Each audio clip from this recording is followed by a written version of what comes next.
நற்செய்தி வாசகம். தூய லூக்கா எழுதிய நற்செய்தியின் வாசகம் 17ஆம் அதிகாரம் 1 முதல் 6 வரை உள்ள இறை வார்த்தைகள். அக்காலத்தில் இயேசு தம் சீடரை நோக்கி கூறியது: பாவ சோதனை வருவதை தவிர்க்க முடியாது, ஆனால் ஐயோ அதற்கு காரணமாயிருப்பவருக்கு கேடு.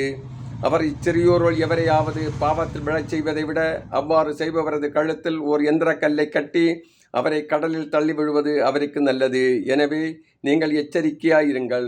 உங்களுடைய சகோதரர் சகோதரிகள் ஒருவர் பாவம் செய்தால் அவரை கடிந்து கொள்ளுங்கள். அவர் மனம் மாறி அவரை மன்னியுங்கள். ஒரே நாளில் அவர் 7 முறை உங்களுக்கு எதிராக பாவம் செய்து 7 முறை உங்களிடம் திரும்பி வந்து நான் மனமாறிவிட்டேன் என்று சொல்வாரானால் அவரை மன்னித்து விடுங்கள். திருத்தூதர்கள் ஆண்டவரிடம் எங்கள் நம்பிக்கையை மிகுதியாக்கும் என்று கேட்டார்கள்.